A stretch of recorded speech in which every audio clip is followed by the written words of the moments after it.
Le second volet, je disais, 100 ans de communisme en France, qu'on a voulu sous forme de trilogie, avec hier un premier volet, et ensuite un troisième qui sera essentiellement autour de l'ouvrage Le journal de Maurice Thorez, qui est quand même une pièce inédite présentée chez Fayard. Donc on y reviendra tout à l'heure à 16h30. Donc là, maintenant, eh bien, on pourrait dire que ça va être le débat le plus... où on peut s'attendre à ce qu'il y ait un peu plus de contradictions, on va dire. Donc, bon, peut-être pas d'ailleurs, peut-être tout le monde sera d'accord. Mais enfin, ce que je veux dire, c'est que hier, c'était beaucoup plus, en partant d'enjeux historiques sur les origines du Parti communiste et notamment le congrès de Tours. Aujourd'hui, nous serons plus dans l'actualité contemporaine du communisme et donc en l'occurrence du Parti communiste français, avec des ouvrages qui tournent presque exclusivement, je dirais. S'il vous plaît, est-ce que vous pouvez descendre un peu le ton, s'il vous plaît, pour qu'elle puisse... Non, mais au moins pour la présentation, le temps que... Donc, la marchandisation. Alors donc non, c'est une boutade de mauvais âge.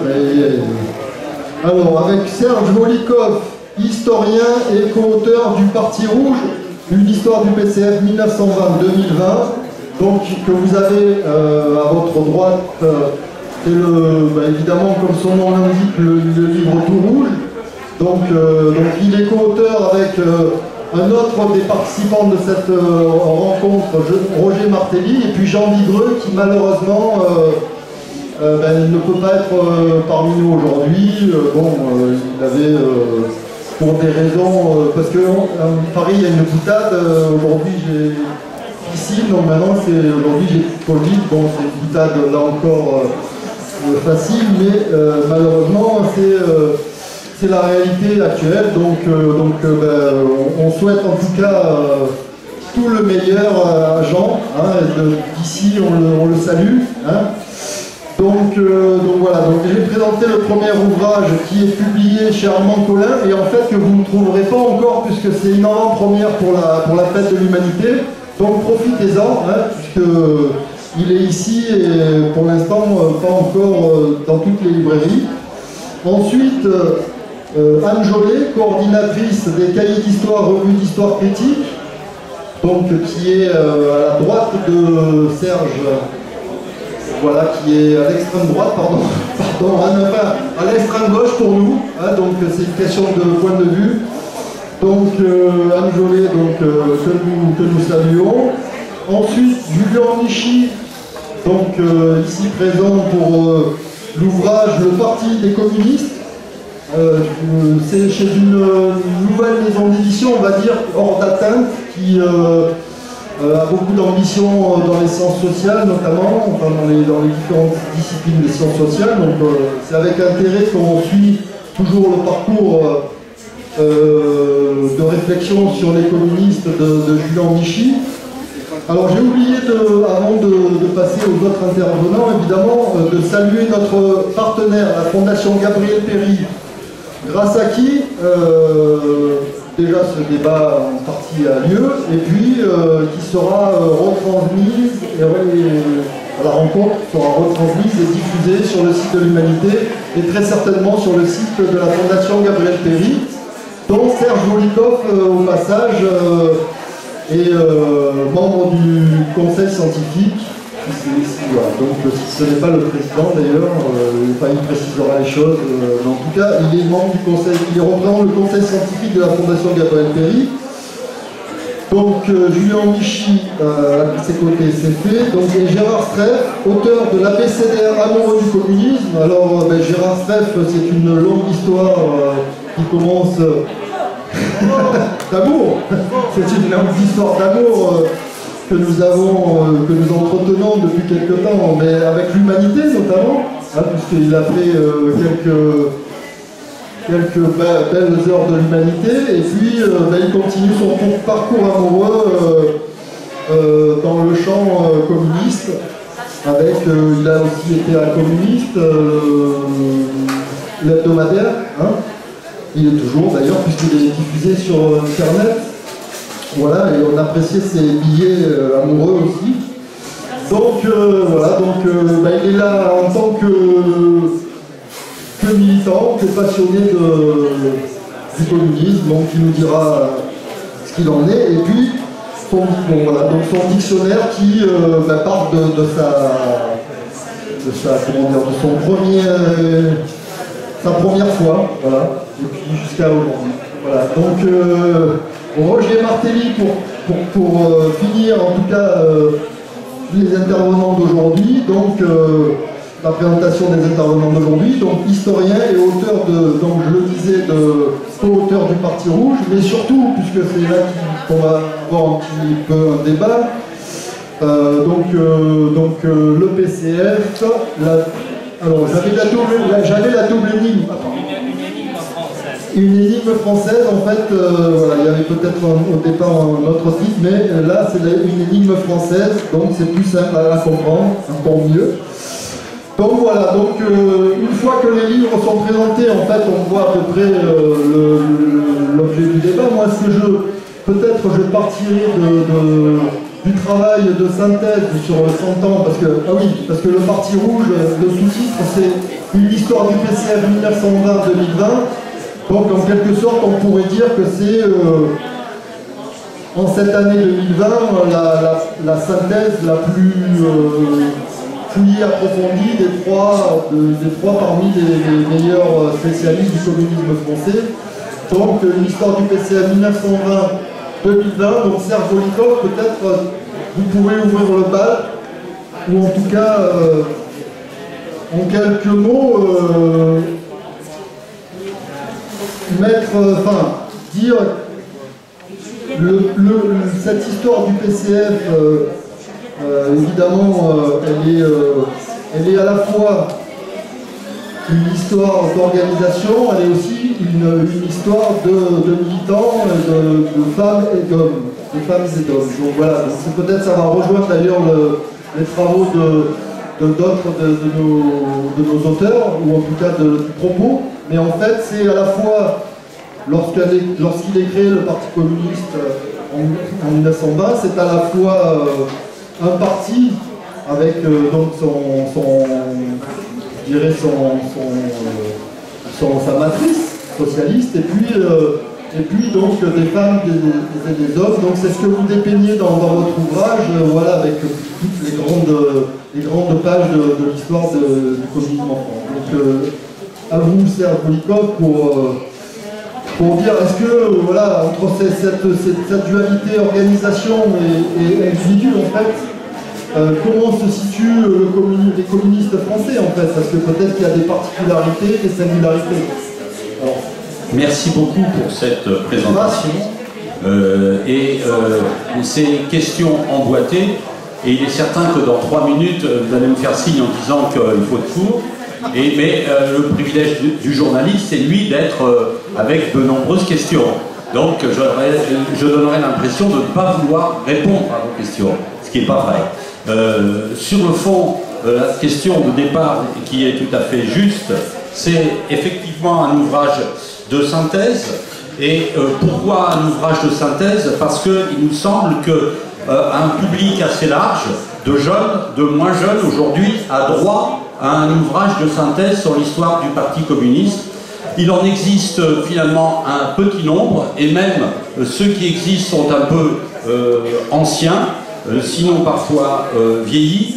Et donc il y avait, nous semblait-il, à Jean Vigreux, à Roger Martelly, à moi-même, intérêt à faire ce travail, qui est un travail qui, comment dire, qui est un travail qui oblige et qui comporte un certain nombre de contraintes, parce que, à vouloir traiter toute l'histoire du Parti communiste, évidemment, on est amené parfois à synthétiser, à aller vite, j'allais dire à aller vite en s'appuyant sur des recherches, puisque les trois, nous avons comme caractéristique par ailleurs de nous intéresser aussi à ce sujet de manière, disons, approfondie dans différents lieux. Fondation Gabriel Péry, Maison des sciences de l'homme de l'Université de Bourgogne, etc., etc., et des travaux sur l'histoire du parti et l'histoire électorale. Roger Martelly en a mené énormément avec nous, ensemble, mais c'est lui qui les a pilotés. Jean Vigreux a beaucoup travaillé sur à la fois les premières années, la guerre froide. En ce qui me concerne, j'ai travaillé sur les archives et les sources du Parti communiste et de l'Internationale communiste. Donc, on se sentait autorisé à faire la synthèse. C'est pour ça que je parle de ça. Cela dit, cette synthèse, il nous semble qu'aujourd'hui, elle répond à une question, à quelques questions que vous avez posées. Est-ce que le Parti communiste doit être étudié, même aujourd'hui, en inscrivant dans le temps long, c'est-à-dire un siècle? Ça rajoute quoi pour comprendre ce qui se passe dans les années 2020, de connaître cette histoire? À l'échelle nationale, d'abord, c'est une histoire nationale, l'histoire du Parti communiste, et une histoire aussi qui a part avec l'international. Donc il nous semblait que c'était important. En même temps, on l'a construit avec de grands chapitres, en essayant de rien éluder comme question. Les questions qui sont, par exemple, qu'est-ce que c'est la bolchevisation? Qu'est-ce que c'est le Front populaire? Est-ce que c'est le renoncement à la révolution? On abordera peut-être ces questions tout à l'heure dans le débat. Est-ce que la période de la guerre, de l'occupation, de la résistance, comment elle se construit? Est-ce qu'elle se construit à partir d'un enjeu national et international? Et ainsi de suite. Donc vous voyez, on a essayé à chaque fois de problématiser pour chacun des chapitres et ne pas rentrer, malheureusement, on ne pouvait pas dans un récit chronologique, même si on a fourni des éléments d'information chronologique. Alors, pour terminer, mon propos en réponse à toutes les questions que Pierre Chaillot me posait, on a derrière ça abordé un certain nombre de questions sur lesquelles peut-être on reviendra, c'est-à-dire le rapport au peuple, le rapport au monde ouvrier, au monde paysan, le rapport à l'histoire de la République. Est-ce que le Parti communiste s'inscrit dans l'histoire de la République en France? Quelle République? Pour nous, il apparaît que la République dont il s'agit, c'est la République sociale. En même temps, il a une difficulté à formuler immédiatement cette référence à la République sociale. L'autre chose, c'est qu'il s'inscrit dans une histoire nationale du mouvement ouvrier où, à sa naissance, le Parti communiste n'est pas minoritaire mais majoritaire. Il gardera très longtemps l'histoire de cette naissance majoritaire dans le Parti socialiste du Parti communiste. Mais en même temps, il aura, et il a en longue durée, une difficulté à penser les conditions de l'union. Et pourtant, l'union dans la politique communiste en France est sans doute plus affirmée et plus durablement présente que dans d'autres partis communistes. Mais la question du rapport au monde ouvrier, la réponse, la relation à ce qu'on pourrait appeler la démarche non seulement de classe, mais de lutte contre l'exploitation, à chaque fois pose en quelque sorte un problème. Quelle alliance? Pour quel objectif? Comment conserver ce qu'on pourrait appeler l'engagement du départ ou l'engagement renouvelé aux côtés du monde ouvrier et des milieux populaires? Cette question, on la retrouve au long des différents chapitres. Voilà une réponse un peu synthétique, et je suis désolé d'avoir oublié sans doute certaines questions en route. Vous en avez en plus posé de supplémentaires, donc on va continuer à discuter. Peut-être, est-ce que Roger veut compléter sur cette synthèse tout à l'heure dans le débat. Donc après, moi ce que je pense peut-être, c'est puisque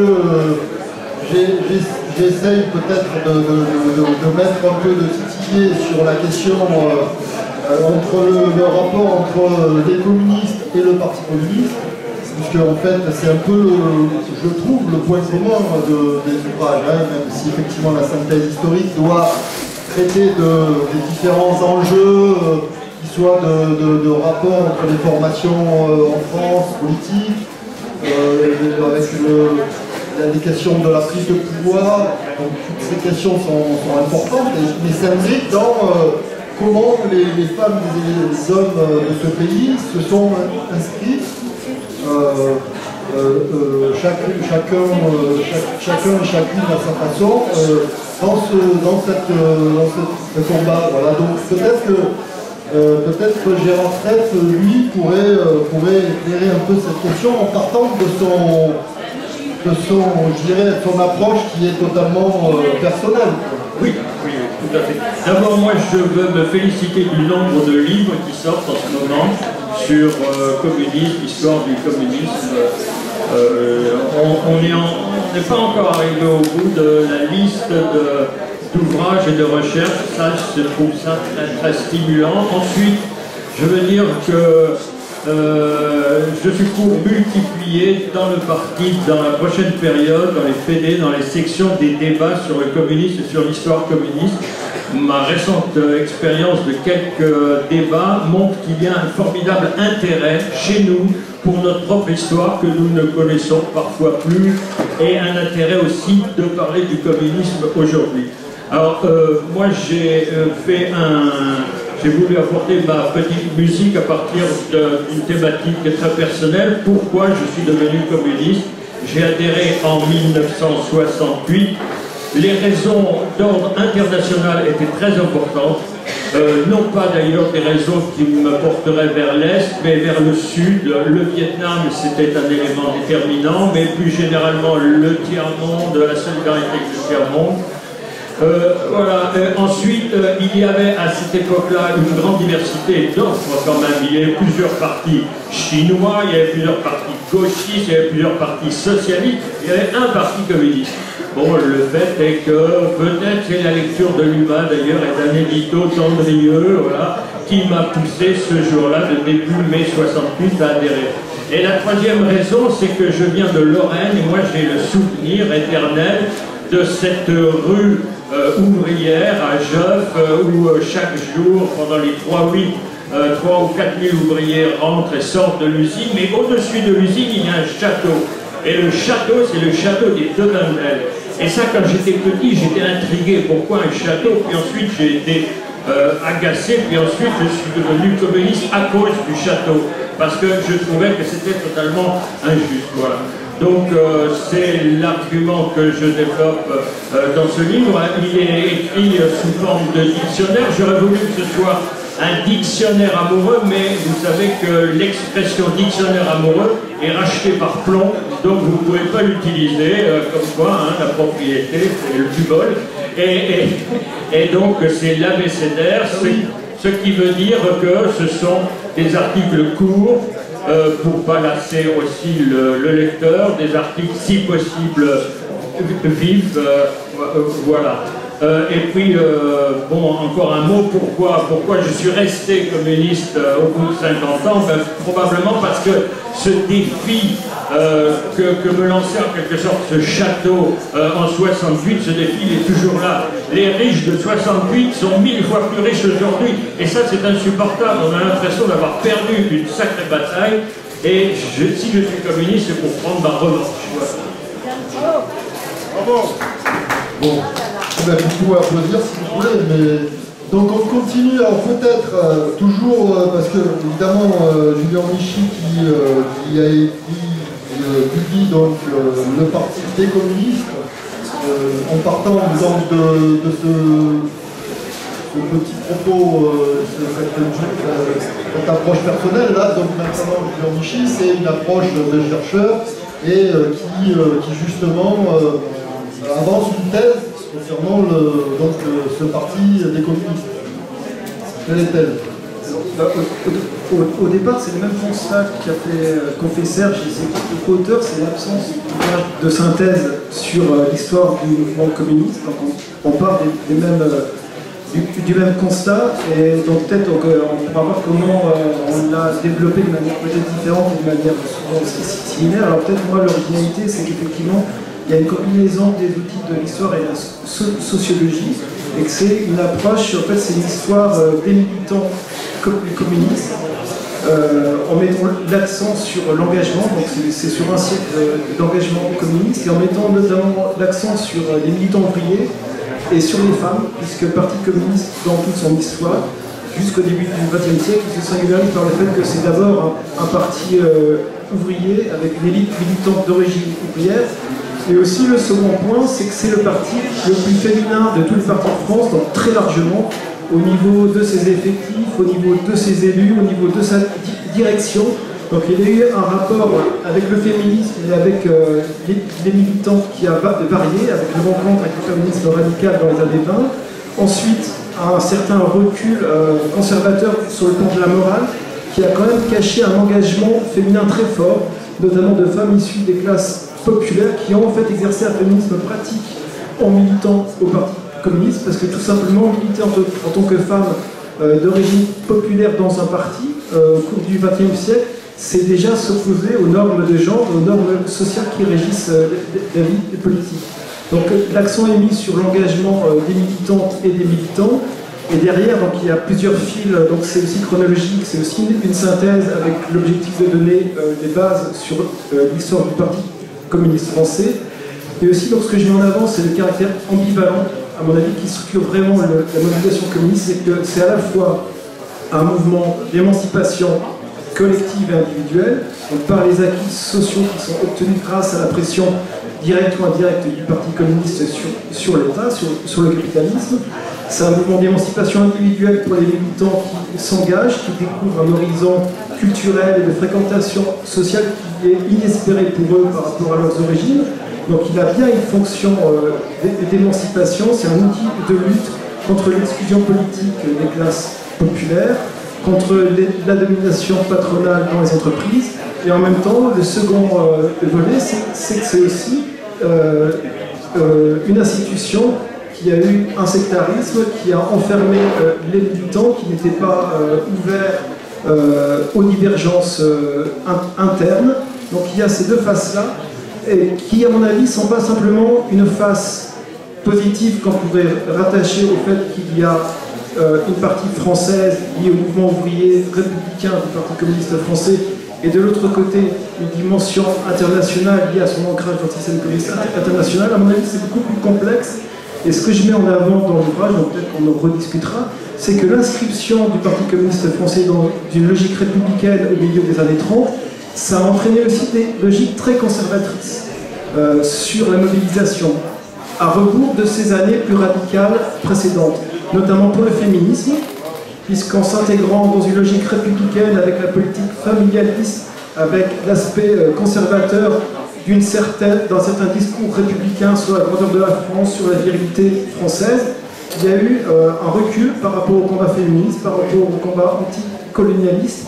Donc il y a aussi des logiques conservatrices qui ont sclérosé les aspects les plus révolutionnaires et les plus progressistes du parti, qui sont aussi liés à son ancrage dans le mouvement républicain, et aussi liés au fait qu'il a dû lutter contre des ennemis nationaux au sein de la République française, où il a cherché surtout à mettre en avant une respectabilité, donc une respectabilité politique pour ses militants d'origine populaire. En cherchant cette respectabilité, il a aussi été conduit à adopter un certain conservatisme dans ses modalités. Donc à la fois donc une phase plutôt positive, une phase plutôt négative, qui sont à mon avis à tenir ensemble. Et ce n'est pas simplement une position nationale et internationale. Et le troisième point peut-être que j'évoque juste brièvement, c'est que l'envie de faire ce livre, ça répond aussi au fait que les leçons qu'il y a à tirer de l'histoire du Parti communiste sont des leçons très actuelles sur la question de la représentation politique des classes populaires, sur la solidarité internationale, sur l'articulation entre combat social, syndical et combat politique. En fait, ce qui traverse l'histoire du Parti communiste, c'est ce qui traverse aujourd'hui les débats au sein de la gauche radicale. Donc, à mon sens, c'est complètement d'actualité. D'accord, mais peut-être pour prolonger en tout cas sur une des questions soulevées par Jean-Michel, donc puisque Anne Jolet a envie l'histoire critique, devait organiser en mars dernier une journée sur femmes communistes, enfin femmes communistes. Donc je crois que c'est décalé en raison évidemment du confinement. Je ne sais pas quand ça a lieu. Ah, voilà, donc, ça aura lieu le 26 novembre, mais c'était prévu le 18 mars. Donc du coup, nous avons invité Anne sur cet enjeu-là bien particulier, mais on va s'inscrire dans le débat général, évidemment, sur toutes les... évidemment, mais en tout cas, dans un premier temps, présenter c'est déjà ce premier travail, et donc peut-être des questions qui étaient posées, qui sont posées, que vous avez trouvées. Merci. Merci beaucoup je ne sais pas si je dois dire de m'avoir invité ou nous avoir invité, puisque je suis responsable de la rédaction des cahiers d'histoire, que donc c'est un collectif dans lequel il y a des gens beaucoup plus spécialistes que moi de l'histoire du communisme, notamment Héloïse Breur, qui va peut-être intervenir tout à l'heure, Anne Burger, qui a contribué au livre sur le retour qu'on a vu ce matin, hier, pardon, qui a été présenté hier. Tout de suite, peut-être avant de répondre à ta question, donc moi-même je ne suis pas spécialiste du communisme, je voudrais dire deux choses. En tant que rédactrice des cahiers, d'une part, les cahiers d'histoire, comme le communisme, c'est une histoire longue, un peu moins longue, et donc ici je me sens inscrite dans une généalogie avec Serge Volikov à côté de moi, Roger Martelly qui a été le directeur précédent, Frédéric Jolivet que je vois là, Jean Dumas. Donc ce sont des équipes qui se sont succédées, et en vous écoutant parler du Parti communiste, je me disais évidemment, nous ne faisons pas la même chose, pas la même histoire que celle qui a été faite, y compris au sein des cahiers d'histoire, il y a 20 ans, il y a 30 ans, il y a 40 ans. Mais peut-être fondamentalement, ce que nous faisons partiellement de temps en temps d'histoire du communisme, c'est fondamentalement lié à la façon dont nous abordons les questions historiques. Et je me disais par rapport à vos grosses fresques, ça pose un peu, d'un point de vue méthodologique de notre rapport au savoir, les mêmes problèmes que les biographies. C'est-à-dire que je disais, est-ce que là aussi on n'enveloppe pas, on ne met pas dans la même enveloppe, sous le nom PC puis PCF, des réalités sociales dans tous les sens extrêmement différents. Donc c'est ma première réaction. Je dois dire que nous, au niveau des cahiers, notre souci concernant l'histoire communiste, c'est plutôt de se situer dans des horizons courts et plutôt de recontextualiser dans un horizon culturel, politique, social, qui est celui d'un moment. Ça peut être des années 30, ça peut être des années 20. On va faire un dossier prochainement dans le cadre de l'anniversaire de la création du Parti communiste, quelque chose sur ce que fait cette création aux intellectuels dans les années 20, mais aussi ce que les intellectuels font à cette création, donc sur un moment court. Ensuite, évidemment, on pourrait décliner ça, alors j'en viens à ce qui était le cœur de ton propos, je dirais que c'est un peu la même chose. C'est-à-dire qu'on est en train de préparer un dossier, par ailleurs, sur morale sexuelle et communisme. Et de la même façon, évidemment, il y a, comme vient de le suggérer Julien, c'est bien connu, des moments tout à fait contradictoires entre eux dans le rapport, alors là, on va dire d'une institution, d'un pouvoir, le Parti communiste, et de questions de morale, de pratique sexuelle, dans la façon dont on envisage la famille, le mariage, les enfants, on va évoquer le natalisme, etc. Donc notre idée par ailleurs, qui n'est pas de la même structure, donc ici je reprends ma casquette d'universitaire à l'université de Poitiers, mais aussi de militants communistes, parce que, je vais finir sur les prolégomènes, c'est aussi quelque chose qui nous importe énormément au cahier. On vient de sortir un numéro que tu as eu l'amabilité de mettre sur la table, c'est-à-dire de bien savoir pourquoi nous traitons d'un sujet ou d'un autre. Et c'est la raison pour laquelle on a demandé aux gens qui travaillent sur les révolutions de nous expliquer pourquoi. Et de parler de leur rapport à cet engagement, à l'engagement révolutionnaire.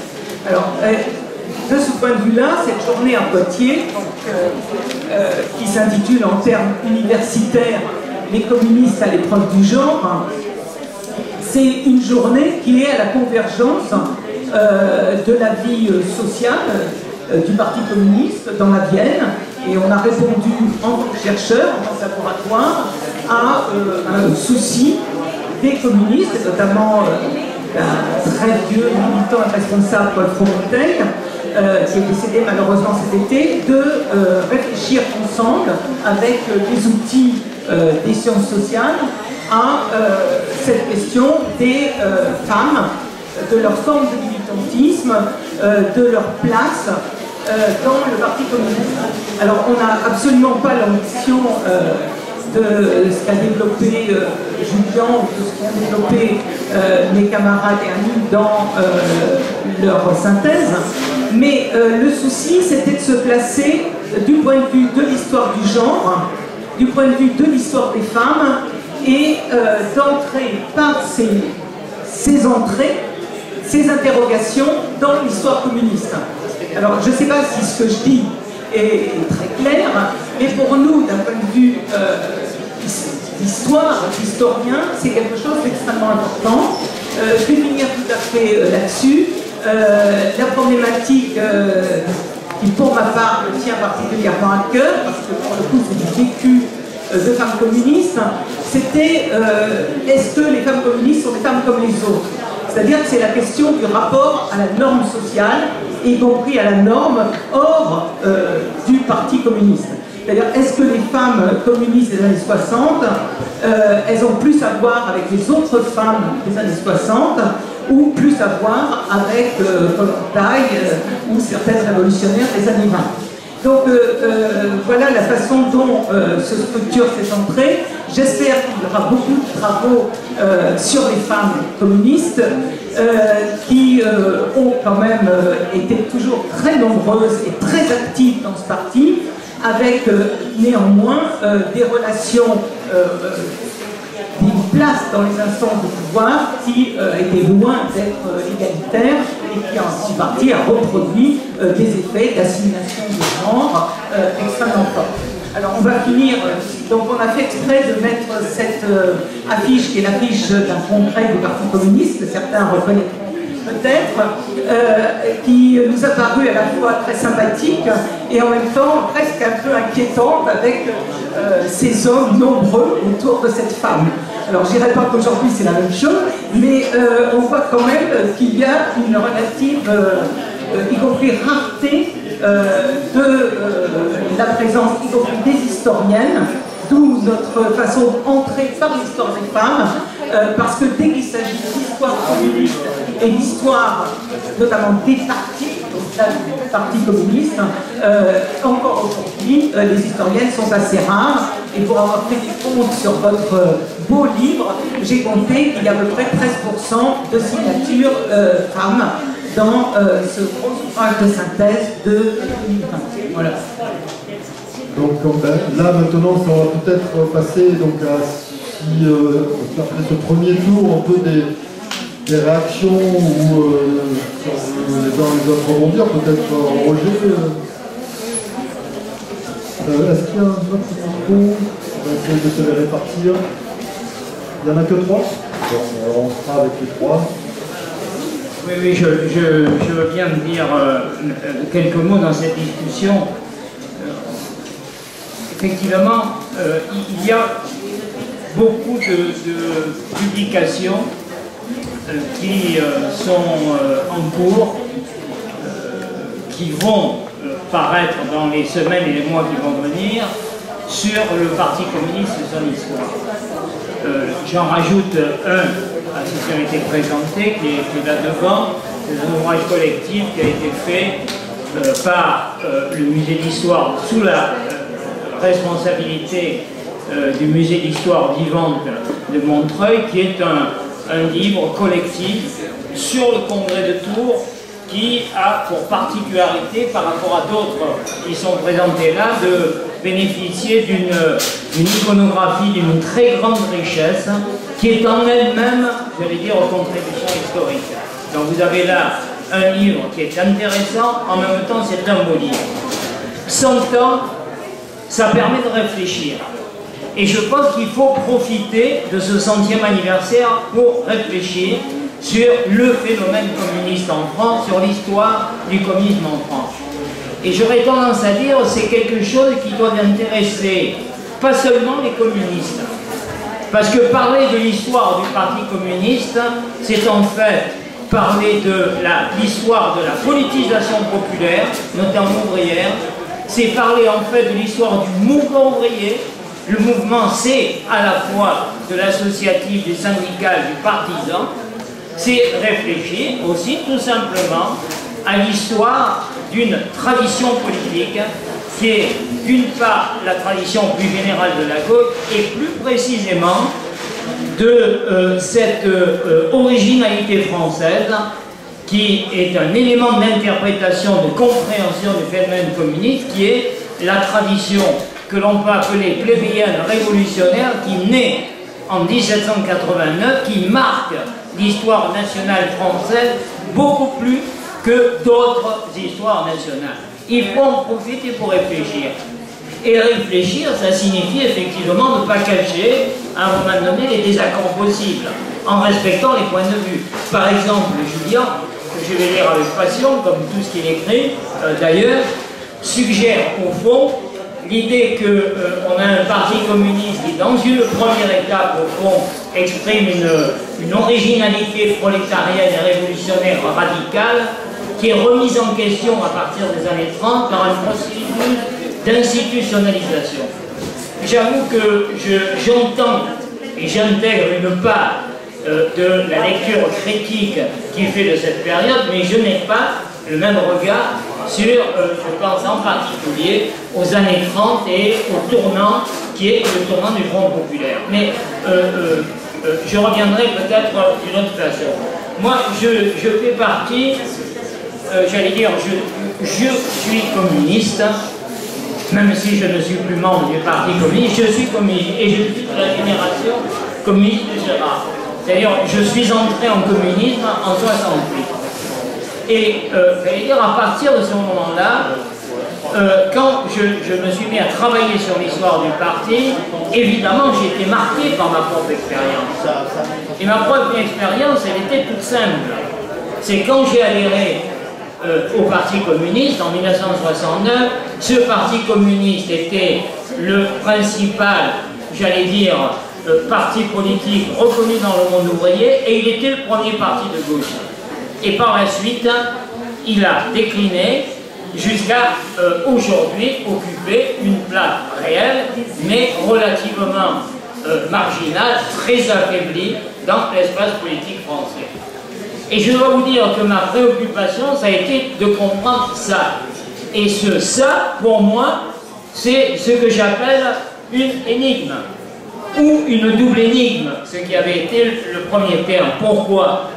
Parce que le fait que le Parti communiste ait occupé la place prépondérante à gauche, politiquement dans le monde ouvrier, c'est une originalité française, et il n'était pas écrit par avance que le Parti communiste occuperait cette place. Et d'ailleurs, certes, en décembre 1920, c'est une majorité du Parti socialiste qui choisit Moscou, qui choisit l'international communiste, mais 3 ans après, c'est fini. Le Parti socialiste a repris sa place hégémonique. Et ce qui est la caractéristique des années 30, c'est justement que le PC réussit à surmonter cette fatalité européenne, à savoir la marginalisation du communisme. Et pour moi, comprendre comment le Parti communiste est devenu un parti aussi important politiquement, c'est une énigme, ça ne va pas de soi, il faut comprendre. Et en sens inverse, il n'y avait aucune fatalité à ce que, petit à petit, il se trouve marginalisé par l'émergence d'autres forces qui l'ont concurrencé, le Parti Socialiste, l'extrême gauche, la France Insoumise, etc. Et ça, il faut comprendre. Voilà. Et pour ça, il faut travailler, il faut discuter, et encore une fois, il faut discuter tranquillement, mais sans chercher, j'allais dire, à dire tout le monde il est beau et tout le monde il est gentil, tout le monde pense pareil. Non, il y a du débat nécessaire. Et encore une fois, il faut le faire. Parce que je pense qu'il y a un enjeu, j'allais dire au fond, civique à cette question-là. Parce que moi, ce que je constate à un moment donné, c'est effectivement que ce parti central dans la vie politique se trouve, j'allais dire aujourd'hui, politiquement plutôt sur les marges. Mais il se trouve que, de ce fait, il s'est créé un vide. Et il s'est créé un vide pourquoi? Parce que ce qui a fait la force du Parti communiste, c'est qu'il a été à un moment donné utile. Il était utile parce qu'il a représenté un groupe social et qu'il a contribué à la politisation de ce groupe social par des tas de choses. Par son action politique, par l'action syndicale de ses militants, l'action associative, etc. Il a été utile parce qu'il a incarné à un moment donné une espérance sociale. Et en France, le mouvement ouvrier, le mouvement social ne peut pas être dynamique s'il ne peut pas à un moment donné s'appuyer sur une espérance sociale. Ce que les sans-culottes appelaient l'égalité sainte et que le mouvement ouvrier a appelé la République sociale. Et enfin, sa troisième utilité, c'est qu'il a permis de raccorder la dynamique sociale et la dynamique politique de la gauche républicaine de tradition révolutionnaire. Et c'est la jonction de ces trois utilités, sociale, politique, sociale, utopique ou prospective, projective, comme on veut, et politique, qui a fait la force de ce parti. Et je termine en disant, et c'est en cela que réfléchir sur l'histoire du Parti communiste, c'est important, même quand on n'est pas communiste. C'est ce Parti communiste qui a été si fort, qui a marqué l'histoire française profondément, culturellement, affectivement, symboliquement, est aujourd'hui affaibli.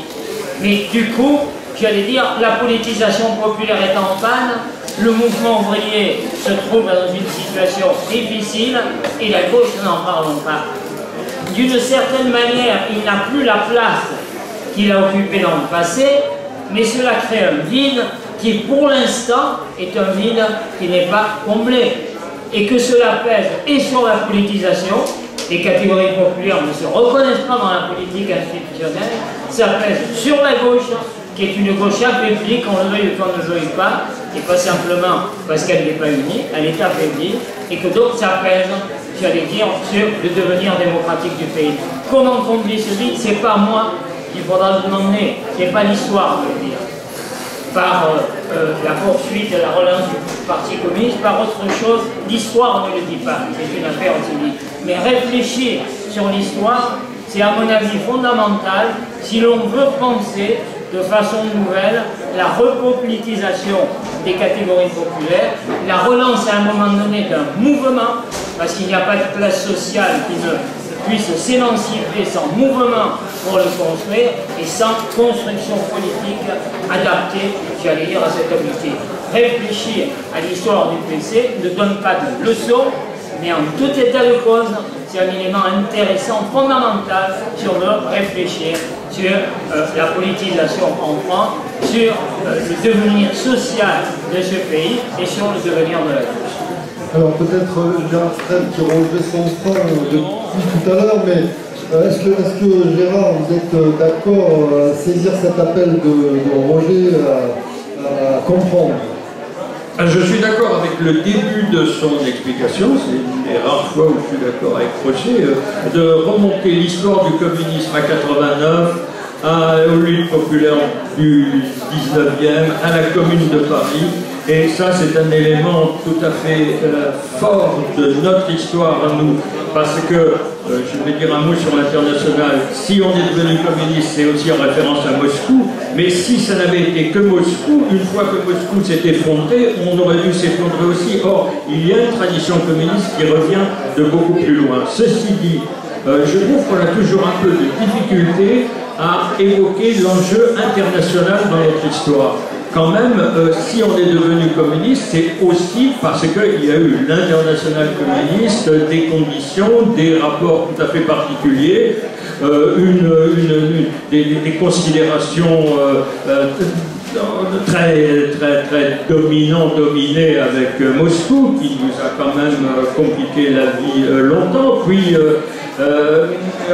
il a fallu les années les années 50, 60 pour qu'on commence à réfléchir à cet enjeu. Donc ça, c'est un élément important. Et j'ouvre une toute petite parenthèse, c'est un élément où nous avons un travail de transmission avec la jeune génération, parce que parfois elle n'a pas suivi notre travail d'approche et de critique des pays socialistes, et aujourd'hui il y a parfois une petite tendance à s'illusionner.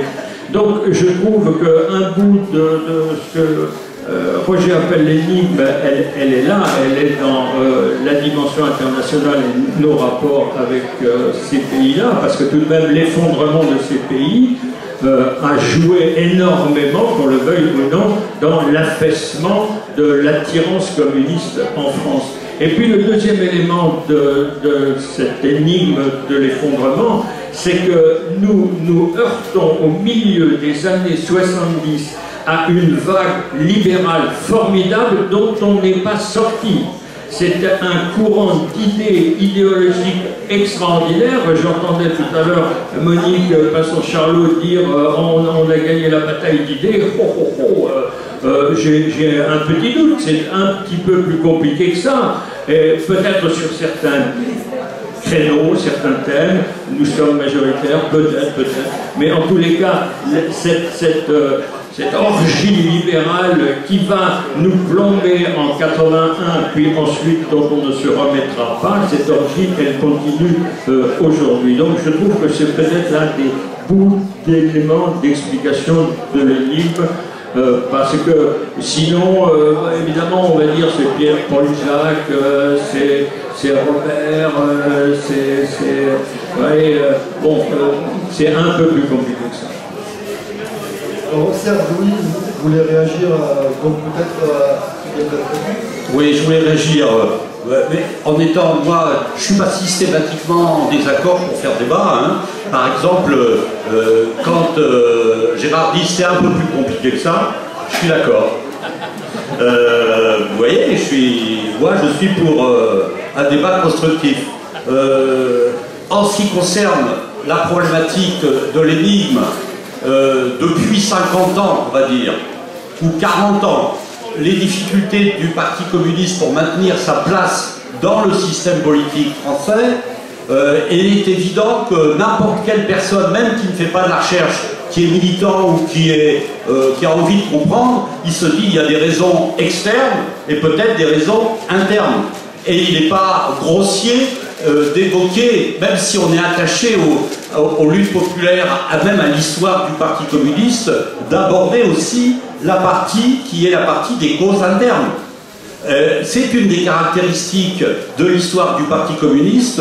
Bien longtemps, ses dirigeants ont eu tendance, par exemple, à imputer les difficultés à des groupes, à des mauvais sujets. Hier, on parlait de Servin, la fille de Servin qui a fait un bouquin. Eh bien, en 1961, on découvre la fabrication d'un groupe, le groupe Servin-Casanova, plus des gens d'économie politique qui ont l'outrecuidance de dire peut-être le gaullisme c'est complexe, c'est pas forcément le retour du fascisme, le rapport aux Américains c'est peut-être à observer, etc.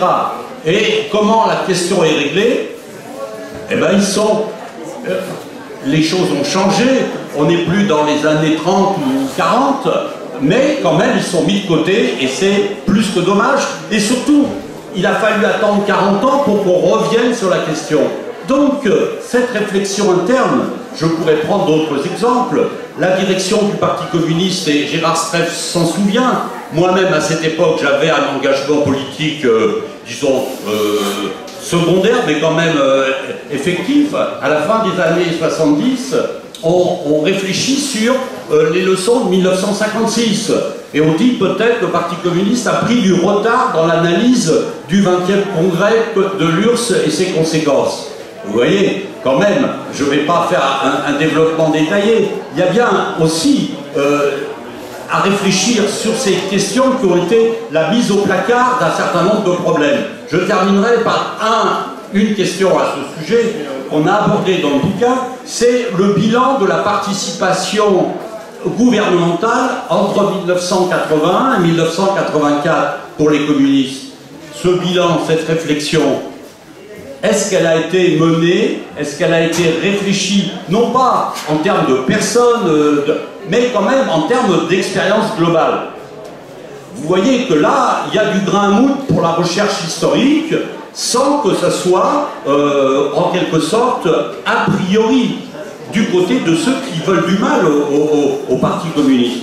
Et le débat, par contre, il doit exister sur, effectivement, la pondération des facteurs, l'analyse elle-même de ces questions, parce que tout à l'heure, Julien lève un problème fondamental. Il dit il y a une certaine capacité du Parti communiste à être dans une position critique globale, et après, il l'a perdu à tel ou tel moment. Est-ce que c'est si tôt ou plus tard? Il a bien dû en conserver un peu pour qu'il soit encore en charge dans les années 60-70 d'avoir une influence qu'évoquait Roger. Mais enfin, cette question, elle est vraiment tout à fait importante. Moi, j'ai évoqué la République sociale, Roger l'a évoqué, mais le Parti communiste a abandonné assez vite l'idée que la République qu'il voulait était une République différente, à part la République des Soviets. L'idée de la République sociale française est quelque chose qui revient un peu à la libération, au moment du projet constitutionnel, et après, pour des raisons complexes et difficiles, en 58 ou dans les années 70, au moment de l'élection présidentielle, le Parti communiste fait en quelque sorte tire un trait sur ça parce qu'il y a plus urgent, et même dans la réflexion du programme commun, à long terme, il n'y a pas, malgré les efforts constitutionnalistes, une réflexion globale sur la République que veut le Parti communiste. Donc c'est pas une question facile, et moi je sais crédit et je sais gré à Julien de poser ces questions parmi d'autres.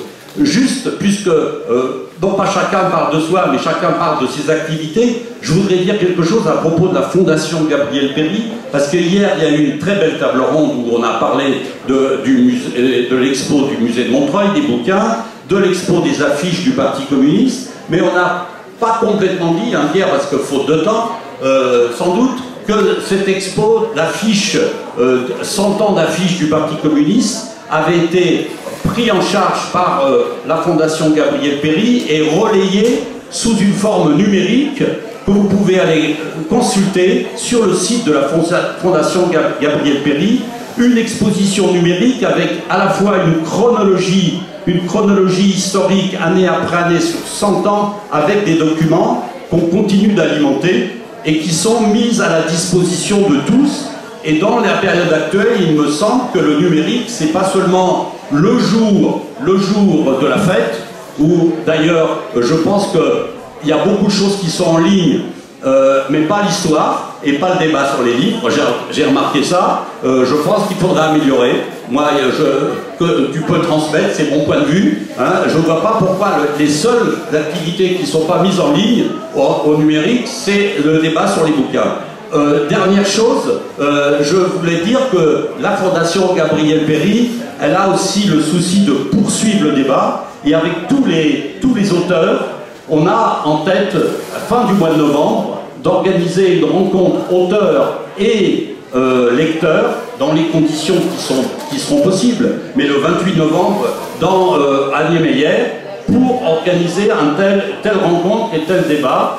Par ailleurs, on a essayé de mettre en place un séminaire sur l'histoire du parti qui sera sous forme numérique en grande partie et accessible à tous ceux qui ont envie de poursuivre, non pas seulement le débat sur les livres, mais le débat et la connaissance de l'histoire du communisme en France. Voilà. Merci Serge. Alors peut-être déjà pour au moins apporter un début de réponse à ton questionnement sur le fait que n'est pas apparent le débat sur le livre et que tu le regrettais. Bon, déjà, c'est parce qu'effectivement, il y a 2 salles à la Bellevilloise et pour des raisons, en tout cas, de manière très comment dire, pratique. Malheureusement, nous avons des budgets restreints et on a une seule salle où il y a la captation vidéo. Donc c'est vrai qu'après, il y aura des retransmissions, des rediffusions audio de tous les débats qui ont lieu à l'espace libre. Donc, et c'est vrai qu'en haut, le paquet a été mis à l'Agora, puisque c'est le lieu principal des débats de la fête. Hein, d'ailleurs, quand la fête se tient à la Courneuve, mais c'est vrai que malheureusement, on n'avait pas les sous pour les faire aussi dans le 2e lieu. Donc c'est aussi simple que ça. En tout cas, pour la première explication.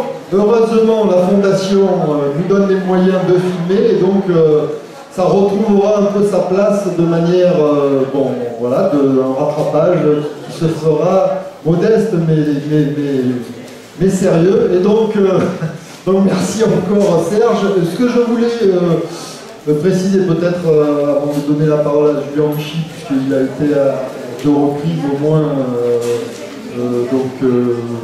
questionné sur son propos, et puis signaler qu'il y a aussi effectivement en plus de cet ouvrage sur l'histoire du musée d'histoire vivante de Montreuil, il y a également 2 ouvrages, l'un Libre comme l'art, qui est 100 ans d'histoire de relations entre les créateurs, enfin les artistes et le PCF, qui est aux éditions de l'Atelier, et puis également 100 ans d'histoire des affiches du PCF, qui est chez Helvétius, dont l'éditeur est en face, ici présent au fond. Donc déjà effectivement une actualité éditoriale forte. Je dirais, parce que peut-être on va élargir ensuite le débat sur la question du communisme et de l'actualité du communisme, du besoin de communisme dans une période où le capitalisme est de plus en plus contesté, de plus en plus apparaît comme ne pouvant pas apporter de réponse immédiate et de moyens, et même et encore plus de long terme. Donc peut-être que la question du communisme, où on voit quand même que dans le domaine des intellectuels, de ceux qui sont une très grande audience, hein, je parlais de Piketty, de Badiou, ça a été évoqué avec Bernard Masseur l'autre jour, on pourrait donc différents intellectuels français qui mettent en avant le communisme, sans être d'ailleurs forcément communistes, et donc qui sont parmi les intellectuels, en tout cas à gauche, les plus lus, hein, parce que évidemment dans le terrain conservateur, ils sont assez lus. Voilà, donc peut-être que c'est aussi cette question d'actualité du communisme, pas simplement dans l'aspect éditorial, mais aussi dans la question posée de dépassement ou de sortie du capitalisme, de capital-exit, comme dirait Lucien Sèvres. Voilà, donc ça peut-être, si vous voulez, pour prolonger, vous pourrez le faire. Voilà, Julien Michi, donc sur les différents aspects, peut-être remarques qui ont été faites. Oui, merci, je veux bien réagir par rapport aux remarques à la fois sur la méthode de Anne et ce que disait Roger aussi. Alors attention, sur les premières années, j'ai surtout pas dit qu'il y avait une origine prolétarienne et puis que ça disparaissait. Ensuite, c'est beaucoup plus compliqué que ça, dans le sens où effectivement il y a un repli doctrinal au milieu des années 30, mais qui est concomitant d'une ouvriérisation de l'appareil. C'est-à-dire que par exemple, lorsque les féministes partent, c'est en 1925, c'est lorsque le parti s'ouvriérise. Et moi, ce que je mets en avant dans l'ouvrage, c'est notamment le fait qu'au départ, c'est un parti qui est très très peu ouvrier, puisque donc il n'y a quasiment qu'un ouvrier au premier comité directeur. On est dans un parti d'intellectuels, de profession libérale. En fait, c'est un parti qui est l'héritier de la SFIO, qui était populaire à la base, mais dominé par les élites intellectuelles au sommet. Donc c'est beaucoup plus complexe que ça, c'est-à-dire qu'il y a une ouvriérisation de l'appareil qui fonctionne à partir de la fin des années 20 et qui s'ancre au début des années 30 dans le groupe dirigeant avec une alliance avec des intellectuels de profession. Mais en même temps, voilà, il y a un repli doctrinal par rapport à différentes thématiques, et notamment sur l'anticolonialisme, où je mets l'accent dans l'ouvrage sur les militants à la fois immigrés et des colonies, et on voit que l'engagement du Parti communiste français dans un discours qui est très structurant sur l'indépendance nationale, donc en gros des années 30 jusqu'aux années 90, donc c'est une thématique qui permet de traverser toutes les épreuves pendant la guerre, la libération, pendant la phase stalinienne, la première des années 30 et la seconde ensuite. C'est-à-dire que l'indépendance nationale crée une continuité qui sert aussi à marginaliser certaines luttes plus émancipatrices, et notamment par rapport à la lutte anticoloniale.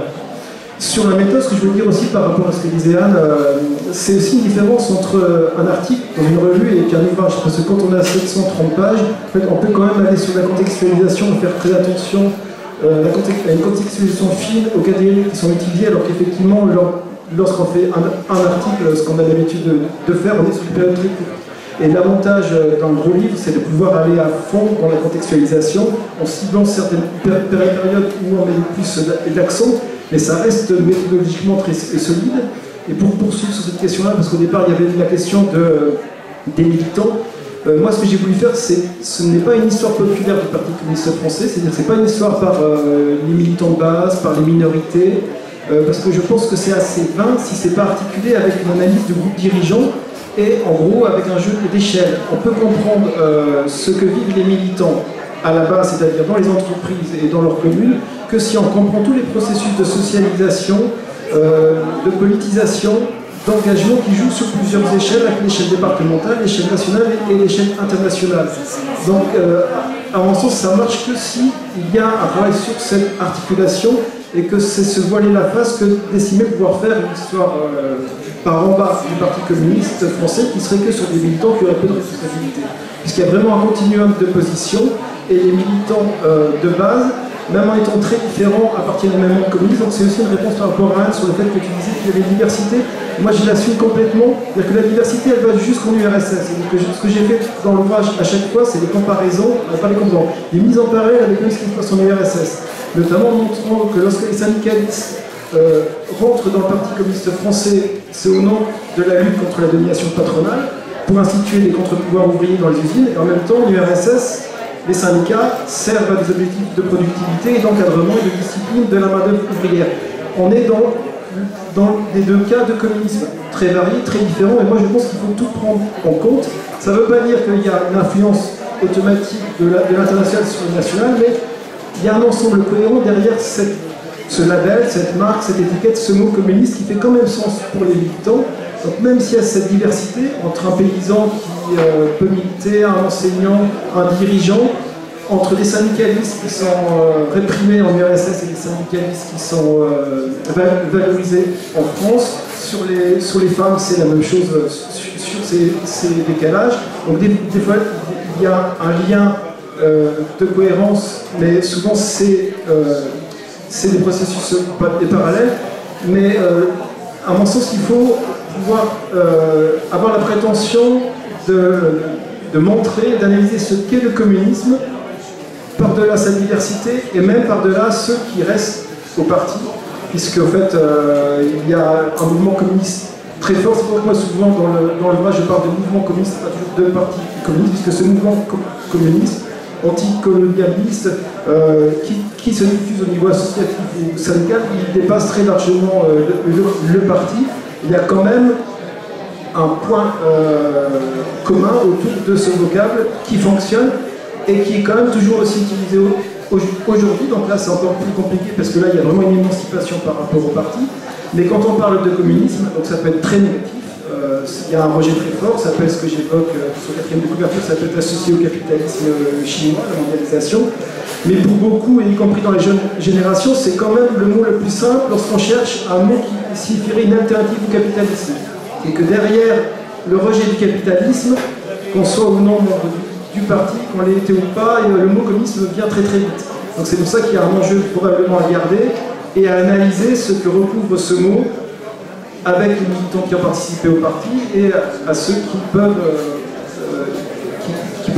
l'avoir quitté. Et donc c'est presque une invitation à renouer... Ah, pardon. Oui, si je voudrais réagir par rapport notamment à ce qu'a dit Roger, j'entends souvent et que je lis, j'entends bien l'inscription dans une histoire longue de la politisation en France depuis la Révolution française. Mais de plus en plus, enfin, je suis impressionnée par le fait que dans beaucoup de nos réflexions, finalement, il y a assez peu de place à ce qui est quand même la matrice du communisme, qui est le matérialisme historique et le fait que les mouvements politiques sont hantés dans des transformations des systèmes de production. Et pour avoir un peu relu à propos des femmes, et notamment Engels, sur le fait qu'il y aura évidemment changement des relations de sexe quand il y aura changement des relations de production, je me dis par rapport à l'interrogation, donc c'est une question que je vous pose, vous qui êtes spécialiste du communisme, par rapport à nos interrogations sur l'état du mouvement communiste entendu au sens large aujourd'hui, quel rapport avec la mondialisation, la désindustrialisation, les changements donc, globalement de fonctionnement économique. Et j'en arrive à me demander, c'est vrai que pourquoi est-ce que finalement c'est pas ça que nous mettons en avant. Et ma seconde question, c'est un peu sur la place de cette histoire. C'est-à-dire que, bien sûr, il faut faire de l'histoire et enseigner et faire connaître l'histoire communiste. Je dirais même que bon, c'est très urgent parce qu'on voit bien qu'en période de crise comme on est aujourd'hui, de crise très, très grave, il y a deux risques pour l'histoire. C'est d'une part la fétichisation du passé et d'autre part l'effacement du passé. C'est-à-dire on est impatient et on se dit mais quoi faire de cette histoire? Et avec beaucoup de jeunes, on a parfois cette réaction de dire mais nous ce qu'on veut c'est regarder devant, pas regarder derrière. Et vous nous ramenez toujours à des débats d'avant. Nous ce qu'on veut c'est voir devant. Alors d'où une question cruciale hein, pour moi, c'est la place de l'histoire.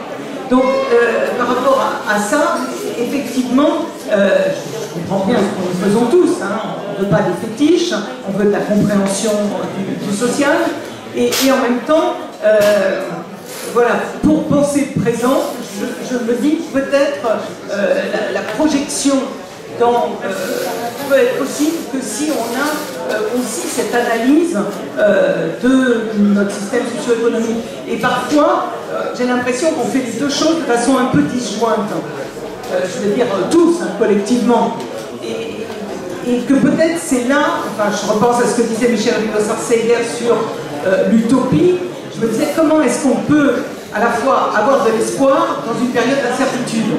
Et c'est un peu, je trouve, la question que nous pose cette histoire du communisme. Comment réintroduire une pensée de nous aujourd'hui qui permet une projection sur l'avenir. C'est une question qui sera posée à chacun, mais je pense que Gérard voulait réagir à ce débat sur la coupure en fait, et le retard pris. Oui, on a évoqué la question du retard. J'aimerais revenir un petit peu sur cet aspect parce que je trouve qu'il y a peut-être aussi une autre réponse à l'énigme du recul. J'avais dit l'international, l'idéologie, mais il y a aussi ce retard dans notre travail. Et là, je pense que ça pose la question de Maurice Thorez. On a du mal à aborder cette question chez nous, tranquillement. Pour moi, il y a plusieurs Thorez. Il y a le Thorez flamboyant, le créateur du parti, Front Populaire. Il y a le Thorez résistance, homme d'État et un parti en gloire. Et puis ensuite, il y a une période qui va en gros de 1950 à 64, où à la fois le parti est très fort, il est puissant, il est reconnu, et l'impression un peu qu'il ne travaille pas beaucoup son idéologie, sa théorie, sa pratique, et résultat des cours, c'est que vous vous retrouvez en 1964 au décès de Thorez, avec un Valdez-Crochet plein de bonne volonté, mais qui sera une étoile filante. Il est là de 64 à 68, il a à peine le temps de mettre en œuvre des démarches d'élaboration, et puis il meurt sans doute tué par Prague et la Tchécoslovaquie. Et arrive Marchais qui a cet héritage-là, et il va falloir, enfin quand même, c'est en 1972, 13, 14, dans le défi démocratique, qu'il dit les communistes ne sont pas pour nationaliser votre voiture, votre propriété privée. Ben, c'est fou de se dire qu'il a fallu 1973 pour dire des choses comme ça. Et s'il a fallu attendre aussi longtemps, c'est parce que pendant de longues années, on n'a pas assez bossé. Et je trouve que c'est un aspect qui mérite aussi d'être expliqué aux nôtres et dans le débat aujourd'hui. Ça fait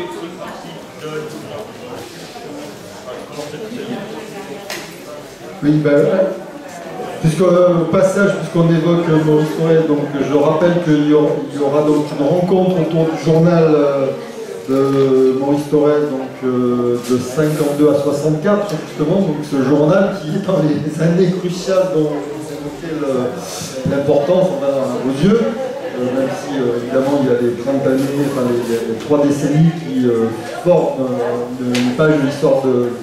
Peut-être donc Serge à la fois sur ce point de vue, et puis également, je pense, pour répondre à Anne, et puis aussi rebondir, je pense, aussi à la discussion avec Julien. Donc, sans oublier Roger. Oui, mais là encore, je suis d'accord avec Gérard. En plus, là, il fait un pointage, un panorama de choses tout à fait importantes. Vous êtes très consensuel. Non, mais qui méritent d'être étudiées de façon, comme il le disait, complexe, etc. Mais sur le fond, ça pose une des questions importantes aussi. On a parlé des milieux populaires, des milieux militants.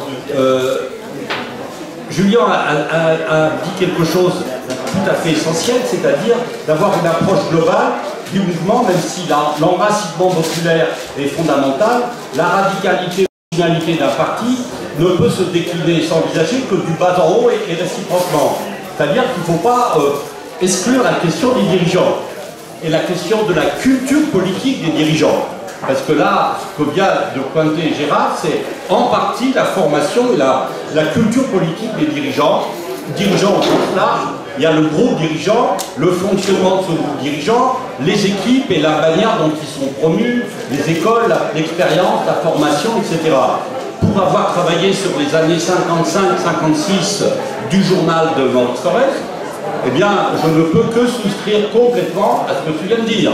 À chaque moment, on voit Thorez qui s'inquiète de ce qu'il a appris, de ce que le parti a appris aux côtés de Staline et du manuel de 1938 sur l'histoire du parti bolchevique. C'est pas secondaire, c'est pas tactique, c'est profond, c'est intégré une partie de ses conceptions politiques. Et je dirais que tu as cité des exemples postérieurs et la réflexion de Georges Marchais et la réflexion de Valdez-Crochet en signalant à ce moment-là justement comment d'une certaine façon le parti communiste court après un certain nombre de phénomènes qui sont en train de se passer aussi pour les analyser lui-même, définir ses positions. Roger a fait un bouquin il n'y a pas très longtemps sur les contradictions du parti en 68 qui sont tout à fait révélatrices de ça. Moi je dis ça c'est du matériau sur lequel même les jeunes d'aujourd'hui, si on leur présente non pas une histoire sainte, ou une histoire à l'inverse, une histoire qui est une histoire qui veut faire le deuil de toute cette expérience, mais une approche critique vivante de cette histoire, ça peut les intéresser. Quand je dis les jeunes, je pense notamment aux jeunes militants, aux jeunes dirigeants. Parce qu'à force de pouvoir faire du neuf quand on ne connaît pas le passé, vous savez qu'on fait que du neuf avec du vieux, et on invente des choses qui existent depuis longtemps. Et le lien parti-syndicat, le lien entre, par exemple, cette articulation entre les luttes sociales et les luttes politiques, en termes même de radicalité, ben, on peut prendre toute l'expérience des années 2000, tous ceux qui avaient théorisé le mouvement social contre les partis, puis le syndicat contre le parti, l'autonomie des uns par rapport aux autres, on voit ce que ça peut donner.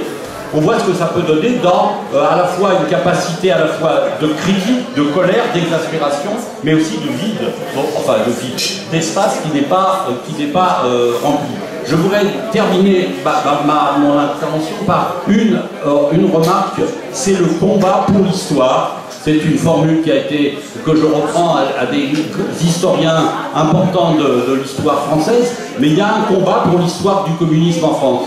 Et je dirais que moi, à ma place, quand je vois les jeunes chercheurs ou les moins jeunes déjà, mais qui développent des activités, je suis content d'avoir pendant 20 ou 25 ans essayé de convaincre les uns et les autres de faire une thèse quand j'ai réussi à les convaincre. Sinon à faire une thèse, au moins à faire des recherches et à s'impliquer dans la vie sociale, culturelle et politique.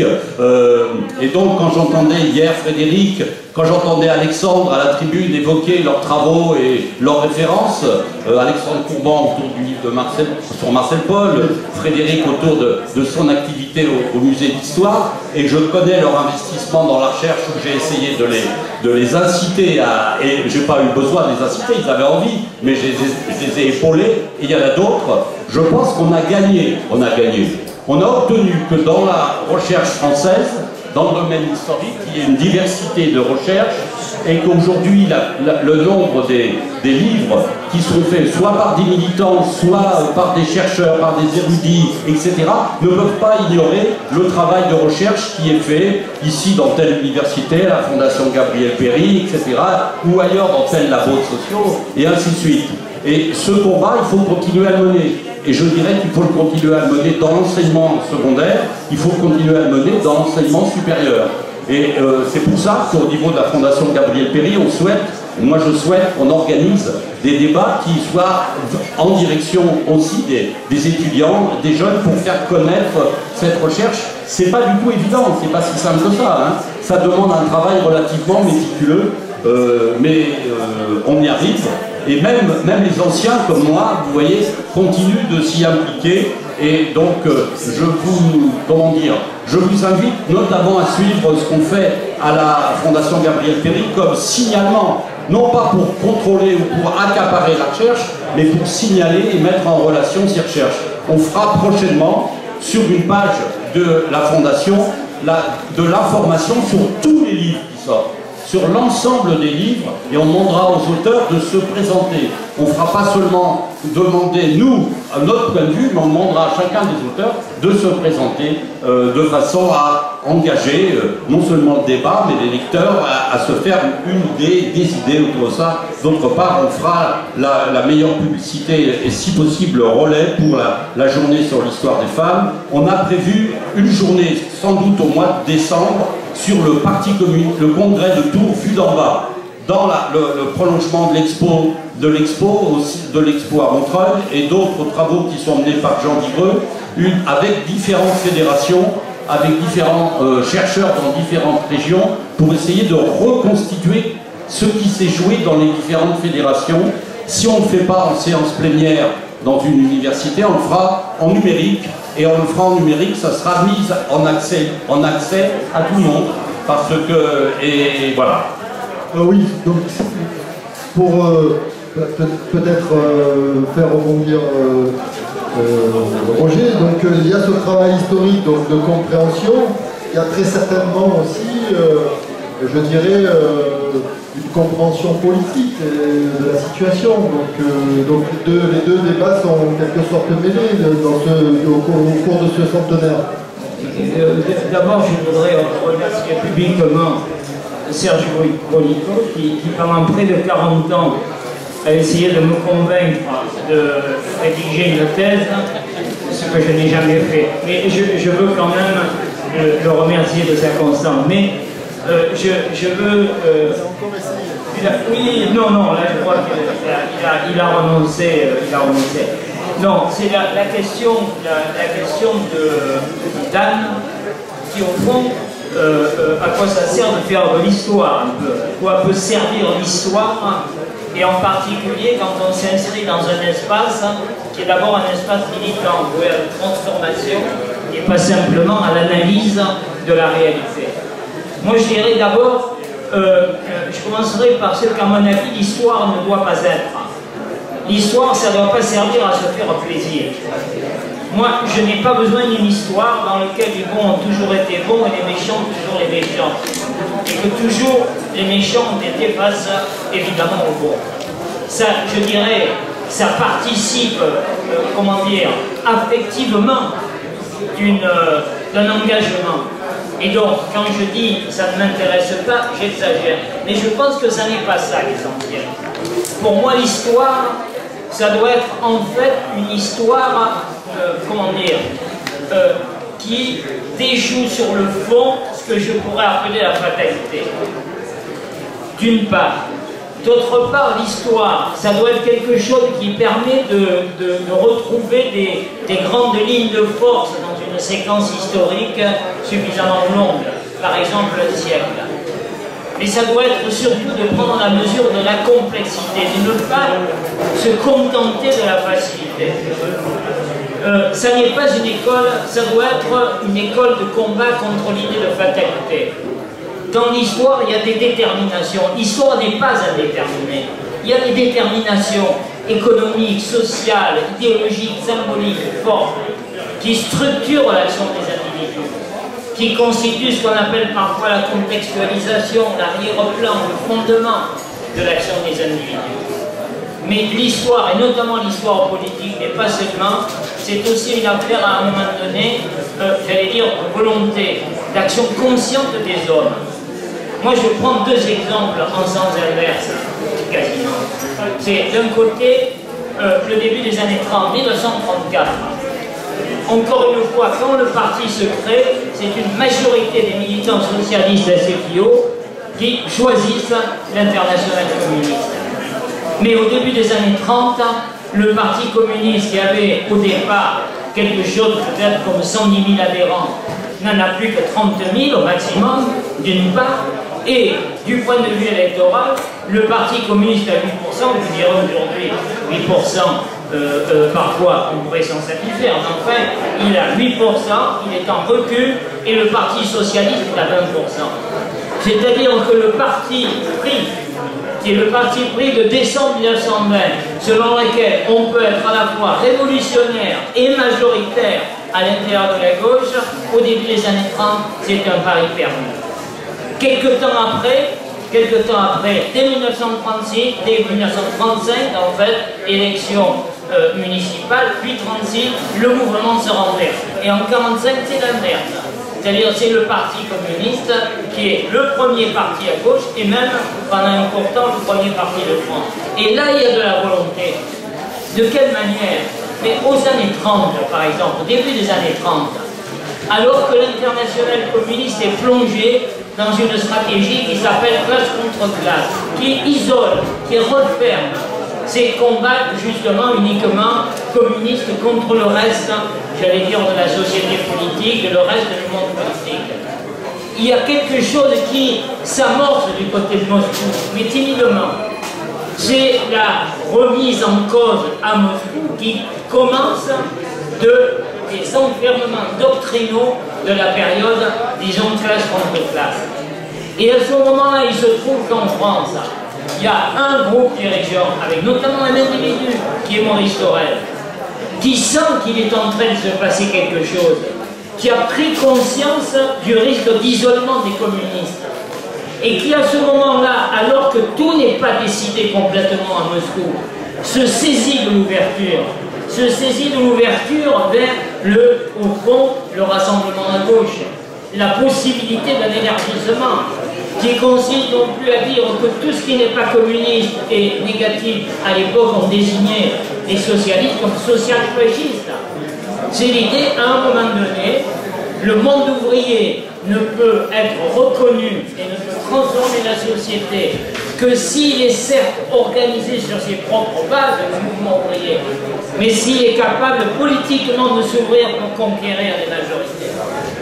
Et donc à un moment donné, on a un individu, un groupe dirigeant avec lui, qui, alors que les choses ne sont pas nouées à Moscou, contrairement à ce qu'on dit, il faut du temps à Moscou avant que le choix soit fait complètement de la stratégie de Front populaire. Le groupe français s'y engage. Et sur cette base-là, il construit tout un dispositif politique, y compris culturel, une cohérence politique qui va contribuer à le faire passer de l'isolement à, au contraire, une place centrale dans la société. En sens inverse, il se trouve, et là, c'est pas le problème des individus en soi, c'est en 1956, c'est un phénomène inverse. À Moscou, il y a une possibilité d'ouverture, de déstalinisation. Torres, à cette époque-là, n'en veut pas. Pourquoi? Non pas parce qu'il est plus bête que d'autres. Mais il se trouve d'une part que Torres, à ce moment-là, est un homme affaibli par la maladie, qui à 2 reprises a été obligé d'avaler des stratégies internationales. En 1939, la ligne de guerre impérialiste, et en 1947, la lutte contre les 2 camps, alors qu'elle n'allait pas dans son sens, et qui, d'une certaine manière, là, n'en peut plus et se bloque. Et en se bloquant, il bloque le parti. Et alors que le même qui a créé ce parti, qui lui a donné une culture, qui lui a donné son dynamisme, et la place qu'il a gagnée, il se bloque en 1956. Et là-dedans, on peut toujours chercher, j'allais dire, des grandes structures, mais à un moment donné, c'est la volonté des hommes qui décident si on s'appuie sur les structures ou si au contraire, à un moment donné, on ne voit pas ce qui bouge et avec le risque du refermement sur soi. Et quand je dis ensuite, c'est pas la simplicité. C'est là qu'on a le débat avec Julien, que je crois être un vrai débat. Quand le Parti communiste, comment dire, s'ouvre dans les années 30 vers une ligne plus ouverte, il réintègre, ou plus exactement, il se met à réassimiler, par exemple, la tradition révolutionnaire, toute la tradition républicaine et révolutionnaire. Mais il est vrai qu'il le fait à un moment donné où, par exemple, en Union soviétique, il y a un refermement culturel. Avec, on ne veut plus parler de la critique de l'État, on élimine ceux qui veulent réfléchir sur l'État. Sur la question de la morale, c'est le retour à un moralisme que l'on eût qualifié de moralisme bourgeois quelques décennies auparavant, etc. C'est vrai, mais contradiction, c'est-à-dire le moment où le Parti communiste s'enferme, j'allais dire, sur toute une série d'éléments au fond de réflexion sur la société et sur la culture, c'est le moment où il commence à devenir majoritaire dans le groupe ouvrier et où il devient le principal représentant politique des catégories populaires. C'est pas l'un ou l'autre, ce sont les deux. Le problème, c'est que, par exemple, dans les années 70, quand il y a ce mouvement de remise en question, j'allais dire critique, avec l'émergence de l'autogestion, du féminisme, des contestations qu'on va appeler plus tard sociétales, qui touchent toutes les catégories, y compris ouvrières, se fixer sur le moralisme, ça remet en question l'influence politique, y compris populaire. D'où l'idée, l'histoire, encore une fois, ça ne sert pas à se faire plaisir, ça sert à montrer qu'il n'y a pas de fatalité, et ça sert aussi à penser les choses dans leur contradiction et pas dans leur simplicité. Ah oui, donc Julien Méchy, évidemment, pour poursuivre ce débat, très brièvement, pour dire voilà, je suis d'accord, et sur cette ambivalence et tout, il y a notamment la période effectivement 36-37, où c'est le Front populaire dans l'imaginaire communiste, c'est la force populaire, c'est la rencontre avec les républiques, c'est les plus belles années du Parti communiste. Au même moment, c'est les procès de Moscou et c'est la terreur de masse en URSS. Et c'est deux choses qui sont parallèles, mais qui sont liées aussi. C'est-à-dire que c'est grâce à Staline qu'il y a la politique des fronts populaires. Il y a une ouverture politique et intellectuelle qui est aussi pensée à Moscou, qui est légitimée. Une alliance avec les démocraties libérales contre l'Italie puis l'Allemagne. Ça va ensemble. Il y a une ouverture intellectuelle qui légitime des fronts populaires en Espagne et en France, et en même temps il y a des massacres de masse en URSS. Donc il y a vraiment une ambivalence qui traverse tout. Et donc, moi, ce qui m'a marqué en travaillant sur cette histoire, en tant que chercheur, on vient aussi avec ses idées politiques, avec sa socialisation, ses préférences, c'est qu'à chaque fois, je me suis dit, à quasiment toutes les périodes, les militants qui adhèrent avaient raison, leur raison, qui me parle d'adhérer au Parti communiste à ce moment-là, à part peut-être pendant le pacte germanique soviétique. Mais à chaque fois, on trouve des raisons. Et en même temps, à chaque fois, je trouve des raisons vraiment justifiées et qui portent de ceux qui partent, qui disent que là, ça ne va plus. Il y a un repli par rapport à ce qui m'a engagé en tant que femme, en tant qu'ouvrier dans le parti, donc je le quitte. Par contre, pour la nouvelle génération qui vient, effectivement, pour peser dans l'espace politique, dans le mouvement ouvrier, je comprends le fait qu'ils adhèrent. Donc c'est pour ça que j'ai mis en avant le fait que c'est une histoire compréhensible, parce que ça aide à comprendre les motivations des militants, à la fois ceux qui viennent et ceux qui partent, et je pense que c'est vraiment, il y a une ambivalence structurelle qui gouverne le Parti communiste, et on peut le comprendre que si on a le recul historique, parce que c'est surtout une histoire de génération, avec un renouvellement générationnel, beaucoup d'espoir et beaucoup de désillusions aussi. Alors, puisque malheureusement on a un temps limité, je donnerai un peu la parole importante d'Anne, peut-être pour conclure, enfin pour donner un mot sur l'échange qu'on a eu, chacun entre 30 secondes et 1 minute, on va dire. Oui, 30 secondes pour dire qu'effectivement il y a beaucoup de travail à faire. C'est donc on s'est rendu compte aussi en voulant organiser cette journée sur les femmes communistes.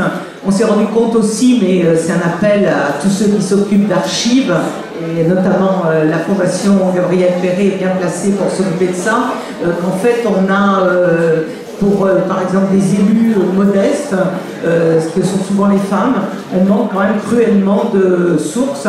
Et notamment, par exemple, pour la Vienne, on avait des premières femmes députées garde-barrière de la Vienne qui nous intéressaient beaucoup, sur laquelle on voulait mettre des étudiantes, si possible, pour travailler. Et en fait, les sources sont très très minces, comme souvent quand il s'agit des gens modestes, que ce soit dans le parti ou ailleurs, les traces sont fragiles.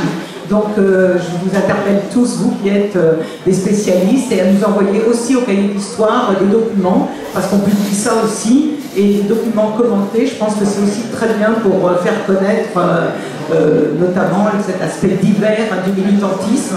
Et bon, j'aimerais qu'on puisse revenir sur, par exemple, cet exemple de cette députée qui a eu beaucoup de mal. Elle a eu beaucoup de mal à Paris, elle a eu beaucoup de mal aussi avec sa cellule de Loudun dans la Vienne, parce que réellement il y avait une rupture, y compris de classe, peut-être à l'intérieur du parti, du fait qu'elle devenait une élue, etc.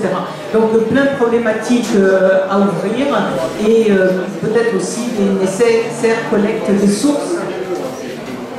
Moi, je voudrais d'abord me féliciter de l'organisation de ces débats, à la Cité du Livre dans les formes actuelles particulières sur l'histoire du communisme. Alors bien sûr, il y a l'événement, il y a le centenaire, mais ça n'est pas une habitude si fréquente d'avoir un débat si bien organisé en 3 sessions.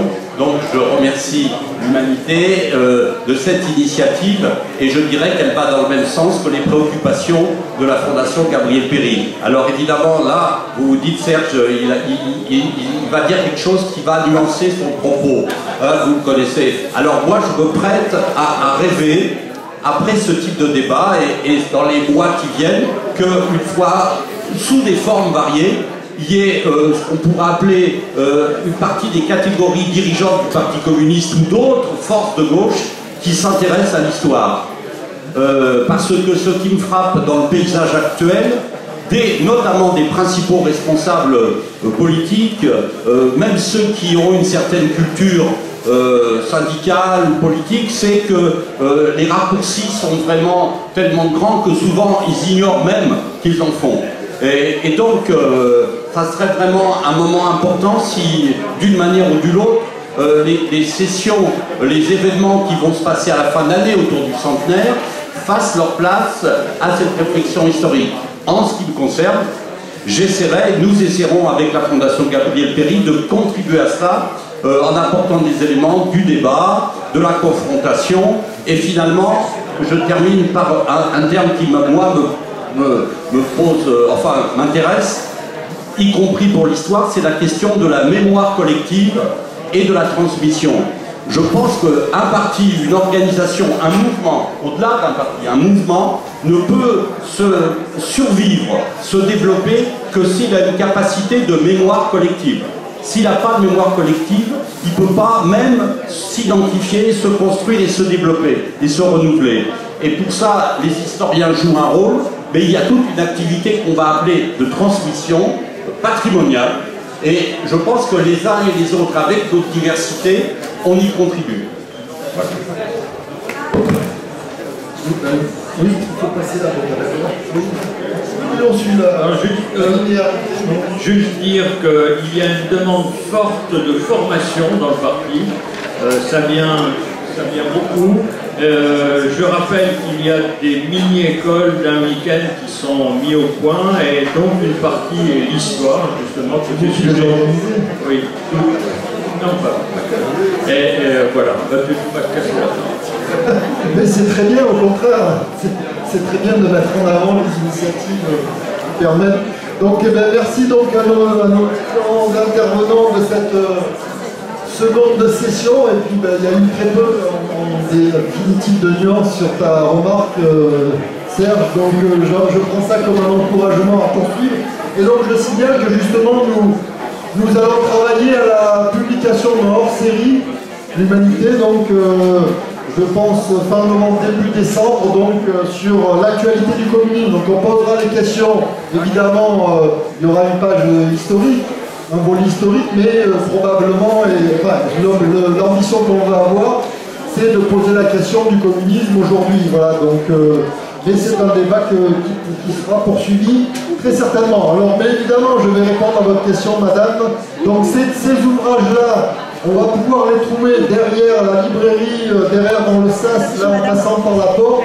Et surtout, vous allez pouvoir, discuter, continuer l'échange avec les différents auteurs.